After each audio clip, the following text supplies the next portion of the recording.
Hello everyone, मैं doctor Richa आज आपके सामने लेके आई हूँ टॉपिक वॉल्केनो यानी कि ज्वालामुखी। अगर हम ज्वालामुखी की बात करें तो ये आंतरिक हलचलों में से एक आता है। जो हमारा नेट का टॉपिक चल रहा है पृथ्वी की आंतरिक क्रियाएं, उसमें वॉल्केनो जो टॉपिक है उसको आज क्लियर कर रही हूँ। ये भी 2 वीडियो बनेगा, ठीक है। तो इसमें पहले हम बताएं वॉल्केनो होता क्या है। तो अगर वॉल्केनो की बात करें तो ये एक गोल अथवा गोलाकार में से, देखो ध्यान रखने की चीज है, गोल अथवा गोलाकार, यानी गोल भी हो सकता है या गोलाकार भी हो सकता है, ठीक है, का खुला भाग जिसके होकर पृथ्वी के अत्यंत तप्त भूगर्भ से। अब ये अत्यंत तप्त भूगर्भ क्यों आए? क्योंकि पृथ्वी की आंतरिक संरचना में क्या है, तापमान बहुत अधिक है। तो वो तापमान से तप्त भूगर्भ से गैस, जो याद रखनी चीज क्या है, गैस, तरल लावा और क्या, चट्टानों के टुकड़े, ये चीजें हैं जो मुख्य रूप से आती हैं और पृथ्वी के धरातल पर आती हैं। इसी को क्या कहते हैं हम, ज्वालामुखी, ठीक है। अब ये ज्वालामुखी कहलाता है। अब सबसे जो जरूरी चीज क्या है, ये तो सामान्य परिभाषा सबको पता ही रहती है कि ज्वालामुखी से कौन कौन से पदार्थ निकलते हैं। अगर हम ज्वालामुखी पदार्थों की बात करें तो सबसे ज्यादा इम्पोर्टेंट जो चीज है वो ये ध्यान रखना, ये जो है क्वेश्चन आया हुआ है कंपटीशन में, नेट के एग्जाम में बहुत बार आया हुआ है कि ज्वालामुखी से सबसे अधिक कौन सा पदार्थ निकलता है। नॉर्मल हम क्या सोचते हैं, लावा निकलता है, जबकि अगर हम देखें तो सबसे अधिक जो पदार्थ निकलता है वो निकलती है वाष्प। ध्यान रखना, सबसे अधिक क्या निकलती है, सबसे अधिक जो निकलती है वो होती है वाष्प। और वाष्प के कारण ही ज्वालामुखी की जो तीव्रता है वो निर्भर करती है। अगर वाष्प की मात्रा कम होती है तो ज्वालामुखी की तीव्रता कम रहती है। और वाष्प में सबसे मुख्य रूप जो साथ देती है वाष्प, वो गैस है, यानी वाष्प साथ देते ही देता है, लेकिन उससे अधिक तीव्रता बढ़ाने के कारण क्या है, गैसेज। अब गैसेज ये भी इम्पोर्टेंट टॉपिक है, आ चुका है कम नेट में और फर्स्ट ग्रेड सब में आ चुके हैं क्वेश्चन कि कौन कौन सी गैसेस निकलती हैं। इसमें बहुत सारी गैसों के नाम डाल देते हैं और जो इसमें नहीं होती है जैसे ऑक्सीजन डाल देते हैं।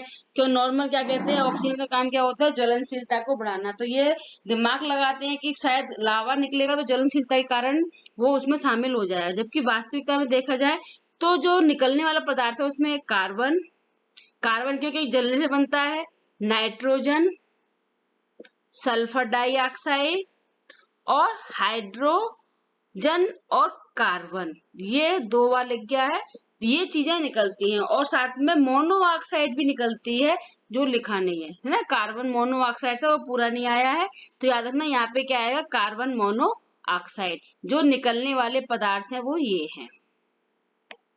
अब आगे हम बात करते हैं कि ये 2 चीज याद रखना, सबसे अधिक क्या निकलती है, गैस व जलवाष्प निकलती है, 60 से 90% जलवाष्प होती है, ध्यान रखना, ठीक है। वाष्प जो होती है, वाष्प किससे बनती है वो आगे बताऊंगी। अब इसमें और दूसरी क्या निकलती है चीज, चट्टानों के टुकड़े। अब चट्टानों के जो टुकड़े निकलते हैं क्यों, क्योंकि जब एकदम प्रेशर से ज्वालामुखी फटता है, अगर मैं एक ड्रॉ करके बताऊं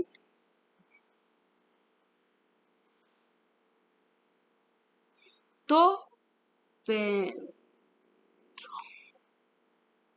देखो ज्वालामुखी होता कैसी है, इस तरह की संरचना होती है, ठीक है। और ये बीच में एक जो होती है वो ज्वालामुखी नलिका होती है। अब जब यहाँ से अंदर से जो तप्त लावा है वो ऊपर की ओर आता है प्रेशर से, तो जब प्रेशर से आता है तो सबसे साथ में जो आसपास के ये यहाँ पर जो गैस खंड होते हैं या चट्टानों के टुकड़े होते हैं उनको तोड़ते हुए निकलता है। और उन चट्टानों को जब साथ लेके चलता है तो जो चट्टान के टुकड़े निकलते हैं गैस और जलवाष्प के अलावा, उनको अलग अलग नामों से जाना जाता है। ये भी कंपटीशन में आया हुआ क्वेश्चन है कि सबसे पहले क्या निकलता है, धूल व राख। जो महीन कण होते हैं वो उनको धूल व राख होती है।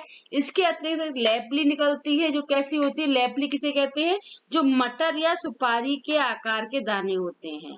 ध्यान रखना कि लेपली क्या होता है, मटर व सुपारी, यानी कि उसका जो टुकड़े निकलते हैं उनका जो आकार है वो मटर या सुपारी के आकार का है, तो समझ लो वो क्या कहलाएगा, लेपली, ठीक है, मटर या सुपारी के आकार का। और स्कोरिया किसे कहते हैं? जिसका आकार थोड़ा बड़ा हो, चने के आकार हो, यानी थोड़े बड़े आकार के जो होते हैं उसको बोलते हैं स्कोरिया। और संकीर्णाश्म या ब्रेसिया किसे कहते हैं? कि जो स्कोरिया चने के आकार है उनका संगठित रूप, यानी कि उनका आकार बड़ा हो जाता है और 2-3 या बहुत सारे स्कोरिया मिलकर संकीर्णाश्म का निर्माण करते हैं। यानी मैं ये कहूँ, अगर पेन से बनाती हूँ, जैसे देखो ये छोटे छोटे हमने स्कोरिया बना लिए, अब इनका संगठित रूप जो आएगा, अब ये 3-4 हमने एक साथ बना दिए, तो इसको क्या कहेंगे? ये जो एक साथ आते हैं तो इसको कहलाया जाएगा हमारा ये संकीर्णाश्म। ठीक है। नेक्स्ट आता है टफ। टफ क्या होता है? राख के संगठन के टुकड़े, यानी छोटे छोटे कण जो है अगर इकट्ठे हो जाए, ऐसी तरह से हम पॉइंट बना दें, ये इसमें छोटे छोटे कण हो तो इसको क्या बोलेंगे हम? टफ, है ना, जिसमें राख का संगठन मिक्स होता है। और नेक्स्ट आता है ज्वालामुखी बम। ज्वालामुखी बम क्या होता है? कि जब कई मीटर के व्यास के शिलाखंड इकट्ठे हो जाते हैं, यानी बड़े बड़े जब शिलाखंड निकलने लगे तो इसे बोलते हैं हम इस ज्वालामुखी बम। बम क्यों बोलते हैं? क्योंकि इसके बाद में विस्फोटक बहुत तीव्रता से होता है। नेक्स्ट आता है झमक। झमक क्या होता है? प्रेसिया के साथ गैस के बुलबुलों से निर्मित छिद्र में पत्थर के टुकड़े, यानी जब उसमें गैस के बुलबुले भी शामिल हों और साथ में छोटे छोटे टुकड़े भी शामिल हो पत्थर के, तो उसको बोलते हैं झमक। ये सारे क्वेश्चन नेट में आए हुए हैं। इसमें जो नाम दे रखे हैं स्कोरिया, ज्वालामुखी बम और साथ में उनके उदाहरण लिखे होते हैं, उनको मिलाने का बहुत बार आया हुआ है। ठीक है। नेक्स्ट अगर हम बात करें लावा जो निकलता है, लावा कैसे होते हैं? लावा 2 प्रकार का होता है। एक तो होता है हमारा एसिड लावा,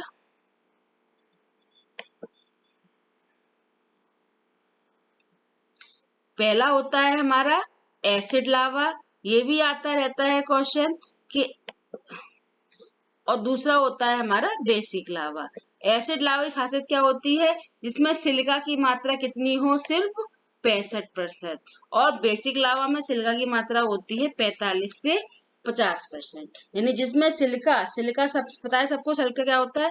तो जिसमें सिलिका की मात्रा 45 से 50% होती है उसे बोलते हैं हम बेसिक लावा।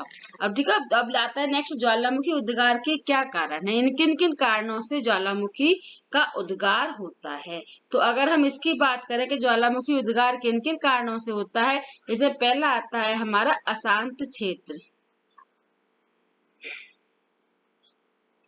अशांत क्षेत्र कौन से होते हैं? जैसे हमने बताया था कि पैसिफिक क्षेत्र क्या होता है, यहाँ प्रशांत महासागर भूकंप के टॉपिक बताया था कि जहां जहां पर अभिसारी क्रिया होती है वहां वहां पर ये जो है अशांत क्षेत्र कहलाते हैं, क्योंकि यहाँ पर जहाँ छेपड़ की क्रिया होती है या पृथ्वी के आंतरिक हिस्से में जहाँ प्लेटें एक दूसरे की ओर अभिसरण करती हैं, मिलती हैं, इसी क्षेत्रों में ज्वालामुखी क्रिया अधिक होती है। जैसा कि तुम्हें पता हो प्रशांत महासागर को रिंग ऑफ फायर बोलते हैं। क्यों? क्योंकि वो जो है अभिसारी प्लेटों के किनारे पर बसा हुआ है और वो सबसे अशांत क्षेत्र है। ठीक है। दूसरा आता है भूगर्भ में ताप की वृद्धि के कारण। अब जब पृथ्वी के भूगर्भ में ताप की वृद्धि का सबको पता ही है कि 32 मीटर पर 1 डिग्री सेंटीग्रेड तापमान बढ़ता है, और अगर हम 100 मीटर पर कहें 2 से 3 डिग्री सेंटीग्रेड तापमान बढ़ता है, और इससे अधिक गहराई जाते हैं तो तापमान बढ़ने का क्रम चलता रहता है। लेकिन भूगर्भ में जो ताप की वृद्धि के कारण और भी बहुत सारे हैं, जैसे संवहन तरंगों के घूम चलने के कारण, भूगर्भिक भूकंपी तरंगों के चलने के कारण जब उसमें अंदर ताप बढ़ता है तो उसे कहते हैं भूगर्भ में ताप वृद्धि। मतलब ताप वृद्धि होती है तो भी ज्वालामुखी आते हैं। नेक्स्ट आता है हमारा गैस तथा जलवाष्प की उत्पत्ति। तो जब पृथ्वी के आंतरिक में तापमान की बढ़ती है और उसमें जल की पूर्ति कहीं से हो जाती है तो गैस व वाष्प की उत्पत्ति होती है। यानी गैसेस गैसेस बनने के कारण ताप वृद्धि भी है। ताप बढ़ती है तो जो खनिज होते हैं, खनिजों से या किसी तत्वों से गैसेस बनने लगती हैं। और वाष्प किससे बनती है? जब हीट होती है तो वाष्प बनती है, तो जिस कारण से गैस और वाष्प बनती है तो वो ऊपर की ओर आने लगती है। ठीक है। और जब ताप अधिक बढ़ता है तो लावा की उत्पत्ति होती है, और लावा की उत्पत्ति होगी तो जब तरलता बढ़ेगी तो वो गैस ऊपर की ओर आने लगता है, जिस कारण से ज्वालामुखी उद्गार होते हैं। ठीक है। अब जब ताप बढ़ता है तो क्या होता है? दबाव भी कम होता है, और दबाव कम होता है तो ज्वालामुखी की संभावना बढ़ने लगती है। नेक्स्ट आता है हमारा विवर्तनिक गतिविधियां। जैसे प्लेटों आता है, प्लेटों के कारण से विवर्तनिक गतिविधियां होती हैं, जिस कारण से भी ज्वालामुखी में उद्गार अधिक होता है। ठीक है। नेक्स्ट है भूकंप समस्थिति असंतुलन।